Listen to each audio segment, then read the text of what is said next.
Le livret du citoyen 2025, dernière mise à jour en 2022.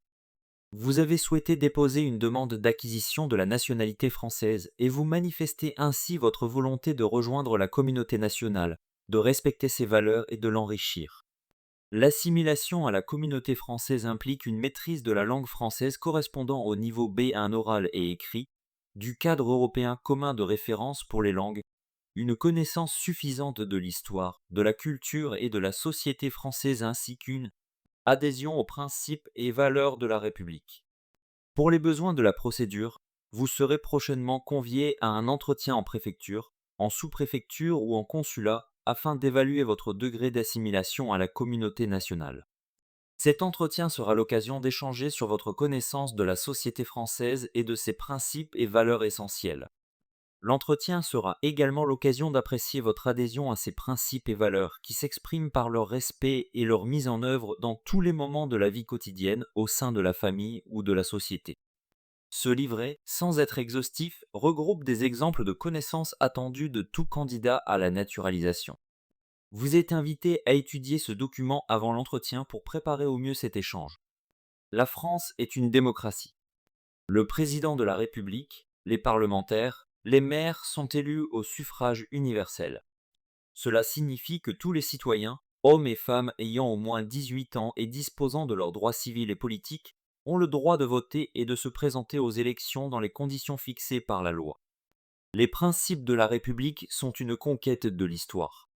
La République est un régime politique dans lequel les dirigeants élus gouvernent au nom du peuple. Elle est fondée sur des lois que tous doivent respecter. L'avènement de la République a été progressif et est le fruit de plusieurs combats. Le 14 juillet 1789, le peuple de Paris s'empare de la prison royale de la Bastille.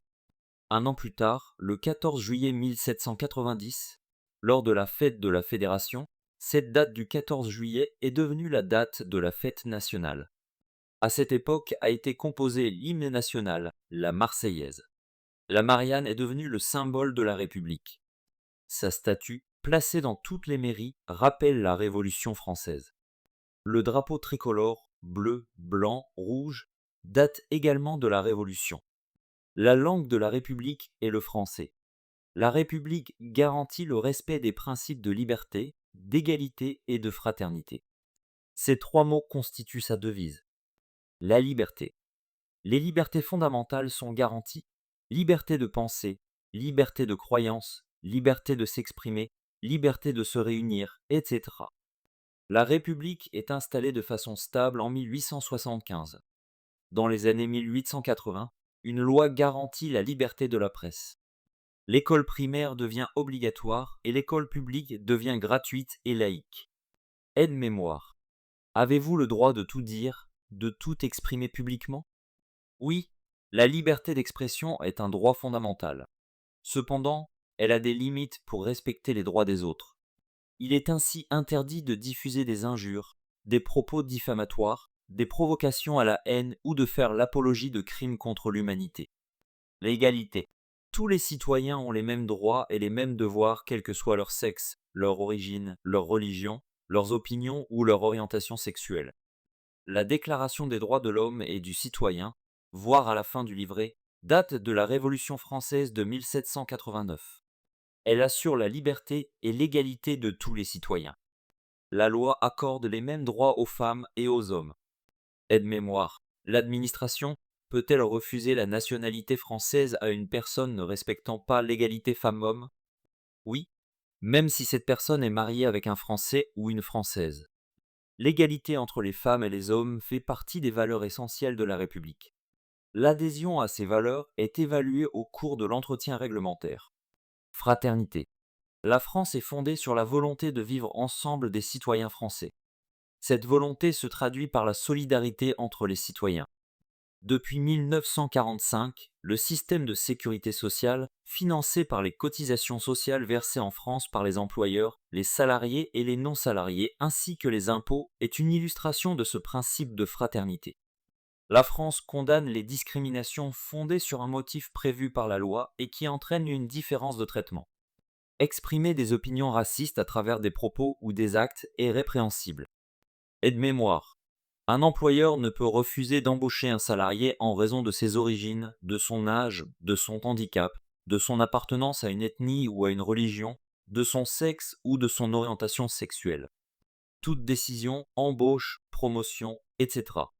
de l'employeur doit être fondée sur des raisons professionnelles et non personnelles. Traiter moins favorablement quelqu'un en raison de ses origines, de sa religion ou de son sexe est une discrimination. La laïcité. La laïcité est un principe fondamental de la République. Elle signifie que les affaires religieuses et les affaires publiques sont clairement séparées. Ce principe est ancien. Il est consacré par la loi de 1905 qui sépare les églises de l'État. Mais pour préserver l'ordre public, l'État peut restreindre le droit de manifester sa religion publique en vertu du principe selon lequel il est interdit à quiconque de se prévaloir de ses croyances religieuses pour s'affranchir des règles communes régissant les relations entre collectivités publiques et particuliers.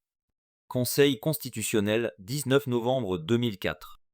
L'État garantit par ailleurs la liberté. Chacun est libre de croire ou de ne pas croire et d'adopter la religion qu'il souhaite. Les citoyens ont des droits et des devoirs. Chacun doit respecter les lois et les règlements. Les règles essentielles applicables entre les personnes sont définies par le Code civil. Il existe aussi des règles collectives qui portent sur la vie en société et qui sont inscrites dans la loi. Par exemple, le Code pénal définit les infractions et les peines qui correspondent à leurs sanctions. Aide-mémoire. Comment pouvez-vous vous renseigner sur les lois et les règles en vigueur? Les lois, souvent regroupées en codes, sont disponibles sur internet www.legifrance.gouv.fr. Le site www.viespubliques.fr présente les principales règles ainsi que le fonctionnement des institutions. Aide-mémoire. Pourquoi les élèves des écoles, collèges et lycées n'ont-ils pas le droit de porter des signes religieux trop visibles dans les établissements scolaires? La loi du 15 mars 2004 a interdit de porter à l'école des signes ou des tenues qui manifestent ostensiblement, de manière trop visible, l'appartenance à une religion. En effet, l'école est une institution publique qui forme tous les citoyens. Elle doit donc être neutre face aux religions. L'interdiction de porter des signes religieux ostensibles contribue à protéger les mineurs contre les pressions dont ils pourraient faire l'objet par leurs camarades dans l'enceinte de l'école. Quelques droits et devoirs des citoyens français. Les droits de vote. Les citoyens bénéficient du droit de vote dès 18 ans. D'accès aux emplois publics. Tous les citoyens ont accès, de façon égale, aux emplois dans l'administration. Ils sont sélectionnés exclusivement selon leur qualité et leurs compétences. Les devoirs. Respecter la loi. En effet, nul n'est censé ignorer la loi. Elle s'applique à tous. Contribuer au financement des services publics. Tous les citoyens doivent participer à la hauteur de leurs moyens au financement des services publics en payant des impôts. Ils participent au financement de la protection sociale par les cotisations prélevées sur leur salaire. Déclarer ses revenus et payer ses impôts est obligatoire. Contribuer à la défense nationale. En cas de guerre, tout citoyen peut être appelé dans l'armée à participer à la défense du pays. À partir de 16 ans, les Françaises et les Français doivent se faire recenser à la mairie pour participer à la journée de défense et citoyenneté. La France est une démocratie et un État de droit. Son principe est le gouvernement du peuple, par le peuple et pour le peuple. Le pouvoir politique y est soumis à la loi, c'est-à-dire qu'il doit fonctionner selon des règles prévues par la Constitution et la loi. Les lois traitent tous les citoyens de façon égale. L'indépendance de la justice est garantie. Les partis politiques se forment et exercent leur activité librement. L'organisation de l'État est définie par un texte, la Constitution. Notre Constitution actuelle est celle de la Ve République, adoptée en 1958. Nos institutions sont fondées sur la séparation des pouvoirs exécutifs et législatifs et de l'autorité judiciaire. Ces pouvoirs et la justice ne doivent pas être exercés par la même autorité. Les principales institutions de l'État. Le président de la République est élu au suffrage universel pour 5 ans. Il nomme le gouvernement, dirigé par le Premier ministre, issu de la majorité aux élections législatives. Le Parlement, composé de l'Assemblée nationale et du Sénat, vote les lois et contrôle le gouvernement.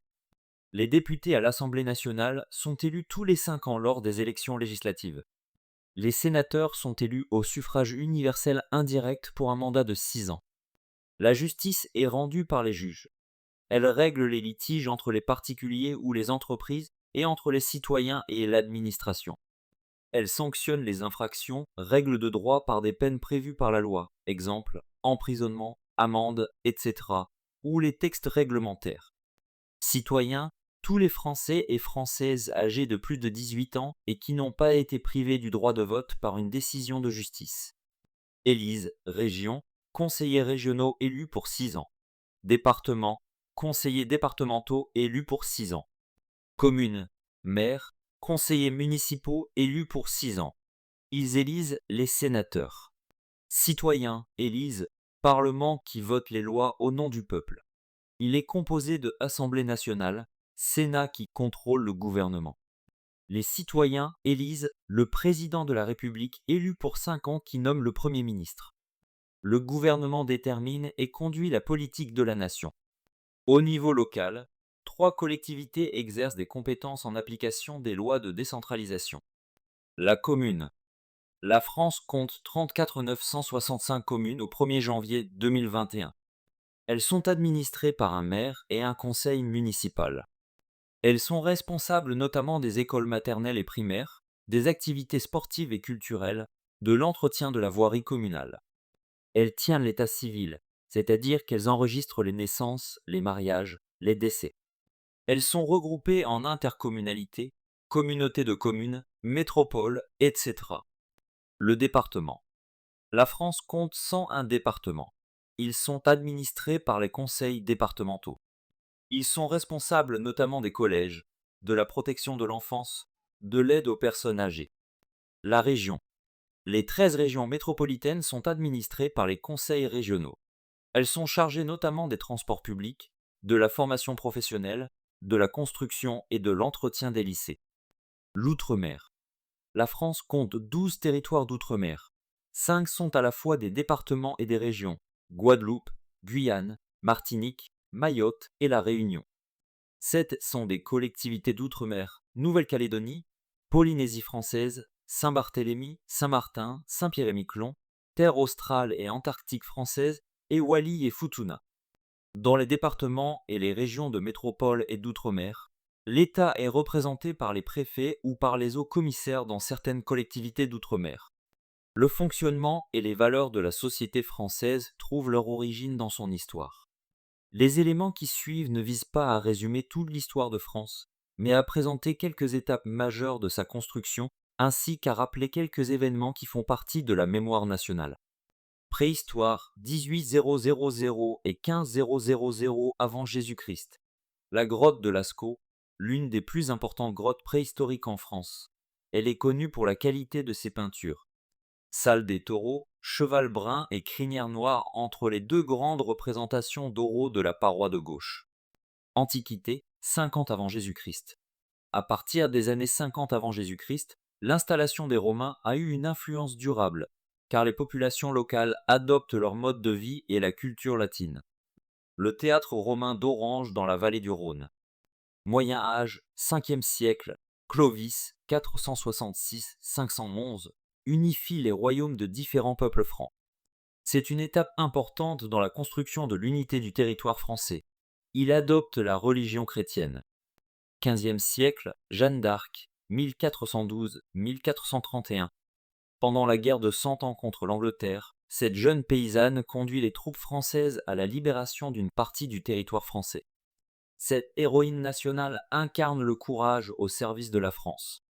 Jeanne d'Arc, gravure 1858. 16e siècle, Henri IV, 1553-1610, par l'édit de Nantes de 1598, accorde aux protestants la liberté d'exercer leur religion et rétablit la paix religieuse. Henri IV, gravure 1833. Époque moderne, XVIIe siècle, Molière, 1622-1673. Le plus célèbre auteur de théâtre français a vécu au temps de Louis XIV. On lui doit des comédies comme l'Avare. Règne de Louis XIV, 1643-1715. La France est alors dirigée par une monarchie absolue. Le roi concentre tous les pouvoirs. À cette époque se met en place un État puissant et centralisé. la galerie des glaces du château de Versailles dont la construction a été lancée par Louis XIV. 18e siècle, les philosophes des Lumières, Rousseau, Voltaire, Diderot combattent à travers leurs œuvres pour la tolérance et la liberté de penser.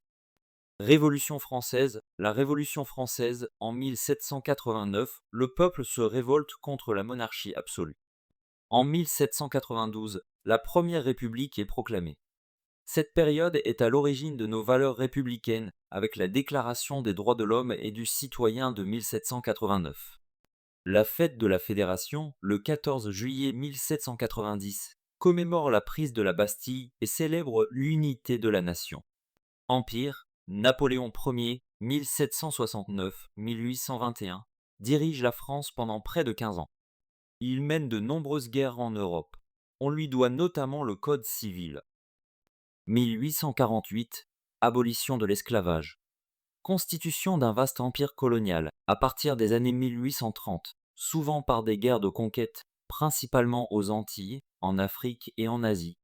19e siècle, Victor Hugo, 1802-1885, l'un des plus grands écrivains français, s'est engagé contre les inégalités sociales et la peine de... Il a écrit Les Misérables et Notre-Dame de Paris.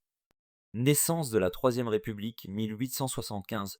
La forme républicaine du gouvernement est alors établie de façon stable. Jules Ferry, ministre de l'Instruction publique au début des années 1880, est à l'origine de l'enseignement public, gratuit et laïque. La Première Guerre mondiale, 1914-1918, affrontements de masse touchant toute l'Europe puis les États-Unis. Les combats ont fait plus de 9 millions de morts. Le 11 novembre est un jour férié en commémoration de la fin de la Première Guerre mondiale. Femmes travaillant dans un arsenal à la fabrication d'obus et de roues. La Seconde Guerre mondiale, 1939-1945, Adolf Hitler, dictateur nazi au pouvoir en Allemagne, déclenche la Seconde Guerre mondiale. Il envahit notamment la France. Les nazis mènent des persécutions contre des opposants politiques et exterminent des millions de juifs, tziganes, homosexuels et handicapés.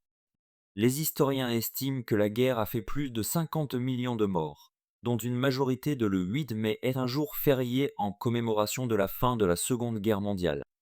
Le débarquement des Alliés en Normandie, le 6 juin 1944, est une étape décisive dans la libération de la France. Le régime de Vichy, 1940-1944. Suite à la défaite française face à l'Allemagne, le maréchal Pétain met en place un régime non démocratique dont la capitale est Vichy. Le régime collabore avec l'Allemagne nazie et porte donc une part de responsabilité dans la déportation des Juifs. Charles de Gaulle, 1890-1970. Chef de la résistance française contre les armées allemandes qui occupent notre pays, il est l'artisan avec les alliés de la libération de la France. Bien après la guerre, en 1958, il est à l'origine de nos institutions actuelles, la Ve République. Décolonisation française 1950-1962.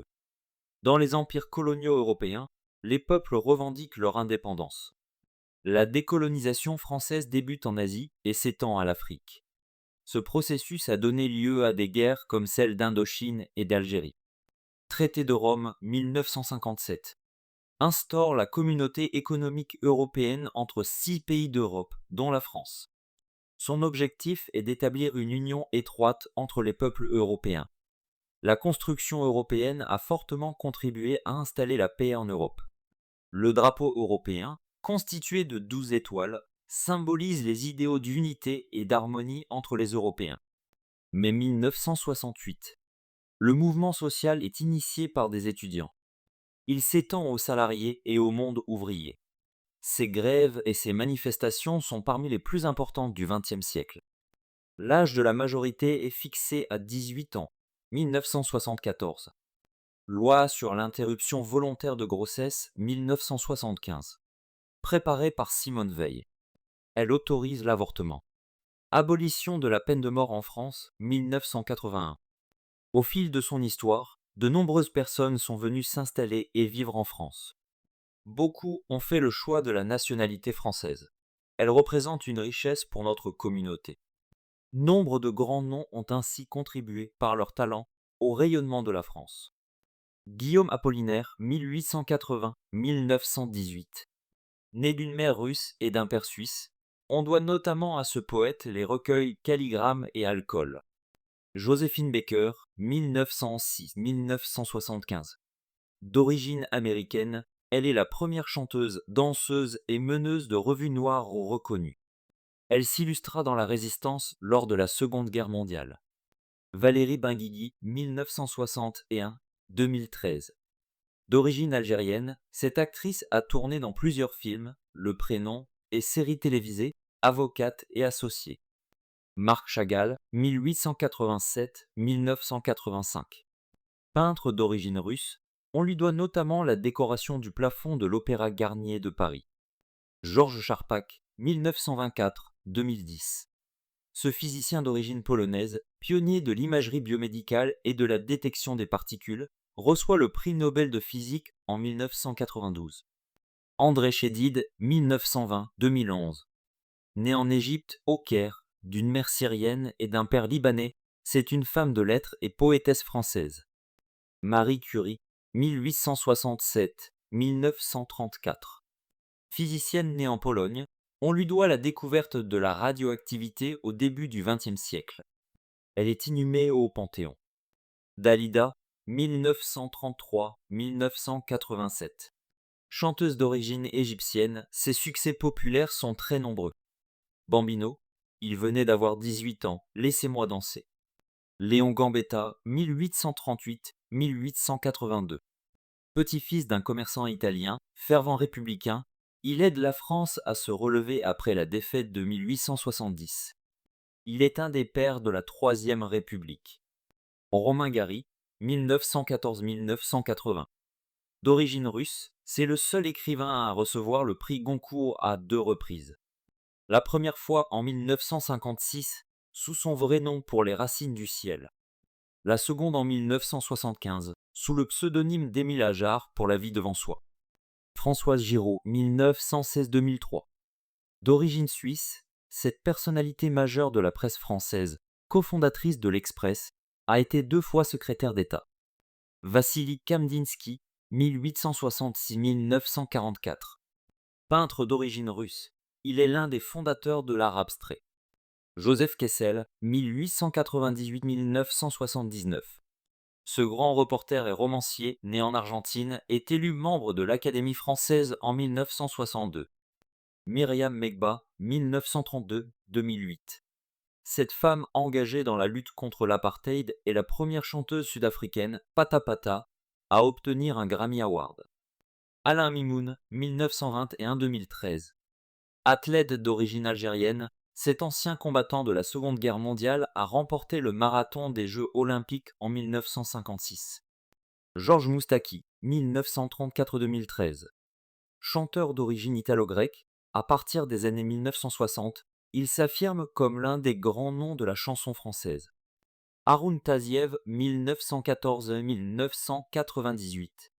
Né à Varsovie, ce père de la volcanologie contemporaine a largement contribué à faire connaître au grand public cette discipline. Léon Zitrone, 1914-1995.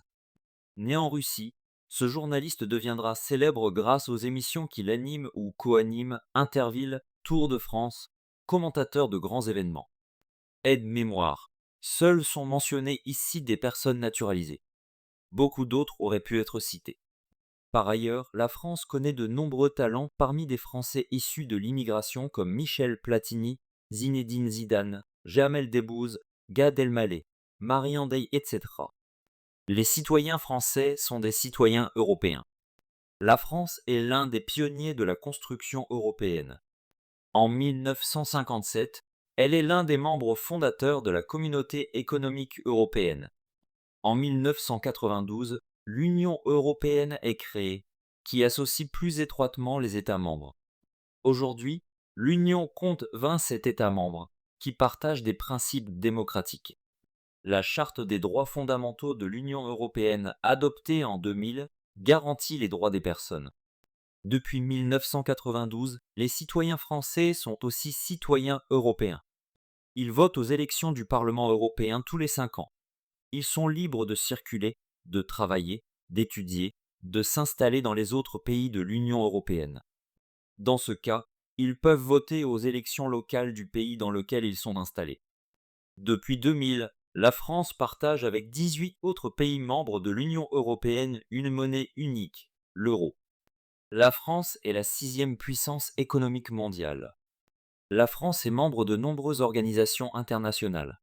Elle est membre permanent du Conseil de sécurité de l'Organisation des Nations Unies, ONU. La langue française. Le français est parlé couramment par 200 millions de personnes dans le monde. Les Français ne représentent que 1% de la population mondiale, mais les personnes qui parlent français sont réparties dans 70 pays. L'importance économique de la France. La France compte une centaine de groupes de plus de 10 000 salariés. Ces entreprises multinationales françaises sont présentes dans de nombreux pays. L'économie française a des secteurs d'excellence comme l'aéronautique ou le luxe, dont certaines marques sont connues dans le monde entier. Paris La Défense, premier quartier d'affaires d'Europe, regroupant pas moins de 500 entreprises dont les sièges sociaux des plus grosses entreprises du CAC 40. La France est également leader mondial du transport maritime et ferroviaire. Le port de Nantes-Saint-Nazaire, plateforme internationale connectée à plusieurs modes de transport maritime, fluvial, ferroviaire, terrestre et aérien. La France est célèbre pour ses monuments et sa culture. C'est la première destination touristique au monde. Le tourisme est un élément essentiel de l'économie française. La tour Eiffel a été construite par l'ingénieur Gustave Eiffel pour l'exposition universelle de 1889. C'est un monument très fréquenté avec plus de 7 millions de visiteurs par an. En 2021, la France compte 67,4 millions d'habitants. Source INSEE. Son territoire s'étend sur 675 km² en métropole et outre-mer. La France compte 17 agglomérations de plus de 500 000 habitants répartis sur l'ensemble du territoire. Ces métropoles ont une dimension internationale. Les 10 métropoles les plus importantes sont Paris, Lyon, Marseille, Toulouse, Lille, Bordeaux, Nice, Strasbourg et Rennes. Quelques sites remarquables. Le Mont Blanc, sommet de la chaîne des Alpes, est la plus haute montagne d'Europe, 4810 mètres. Le Mont Saint-Michel est un îlot rocheux situé en Normandie dans une abbaye sur lequel s'élève une abbaye. Il est classé au patrimoine mondial de l'humanité par l'UNESCO. La France est parcourue par des fleuves importants. La Seine, la Garonne, le Rhône, le Rhin. La Loire est le plus long fleuve français. Le château royal d'Amboise sur la Loire, Xe siècle. Carte administrative des départements de la France. Île-de-France, Val d'Oise, préfecture Cergy. Yvelines, préfecture Versailles. Essonne, préfecture Évry. Seine-et-Marne, préfecture Melun. Val-de-Marne, préfecture Créteil. Seine-Saint-Denis, préfecture Bobigny. Hauts-de-Seine, préfecture Nanterre. Paris. Les régions métropolitaines de gauche à droite. Bretagne, Normandie, Hauts-de-France, Île-de-France, Grand Est, Pays de la Loire, Val-de-Loire, Bourgogne-Franche-Comté, Nouvelle-Aquitaine, Auvergne-Rhône-Alpes, Occitanie, Provence-Alpes, Côte d'Azur, Corse. Les départements et régions d'outre-mer sont la Guadeloupe, la Martinique, la Guyane, la Réunion, Mayotte. Les territoires d'outre-mer sont Saint-Martin, Saint-Barthélemy, Saint-Pierre-et-Miquelon, Terre australe et antarctique française, Polynésie française, Nouvelle-Calédonie, Wallis et Futuna. La Déclaration des droits de l'homme et du citoyen de 1789. Article 1er. Les hommes naissent et demeurent libres et égaux en droit. Les distinctions sociales ne peuvent être fondées que sur l'utilité commune. Article 2. Le but de toute association politique est la conservation des droits naturels et imprescriptibles de l'homme. Ces droits sont la liberté, la propriété, la sûreté et la résistance à l'oppression. Article 3. Le principe de toute souveraineté réside essentiellement dans la nation. Nul corps, nul individu ne peut exercer d'autorité qui n'en émane expressément. Article 4. La liberté consiste à pouvoir faire tout ce qui ne nuit pas à autrui. Ainsi, l'exercice des droits naturels de chaque homme n'a de banque que de celle qui assure aux autres membres de la société la jouissance de ces mêmes droits. Ces bornes ne peuvent être déterminées que par la loi. Article 5. La loi n'a le droit de défendre que les actions nuisibles à la société. Tout ce qui n'est pas défendu par la loi ne peut être empêché, et nul ne peut être contraint à faire ce qu'elle n'ordonne pas. Article 6. La loi est l'expression de la volonté générale. Tous les citoyens ont le droit de concourir personnellement ou par leurs représentants à sa formation. Elle doit être la même pour tous, soit qu'elle protège, soit qu'elle punisse. Tous les citoyens étant en égaux à ses yeux sont également admissibles à toute dignité, place et emploi public selon leurs capacités et sans autre distinction que celle de leur vertu et de leur talent. Article 7. Nul homme ne peut être accusé, arrêté ni détenu que dans les cas déterminés par la loi et selon les formes qu'elle a prescrites. Ceux qui sollicitent, expédient, exécutent ou font exécuter des ordres arbitraires doivent être punis, mais tout citoyen appelé ou saisi en vertu de la loi doit obéir à l'instant et sera coupable par la résistance. Article 8. La loi ne doit établir que des peines strictement et évidemment nécessaires.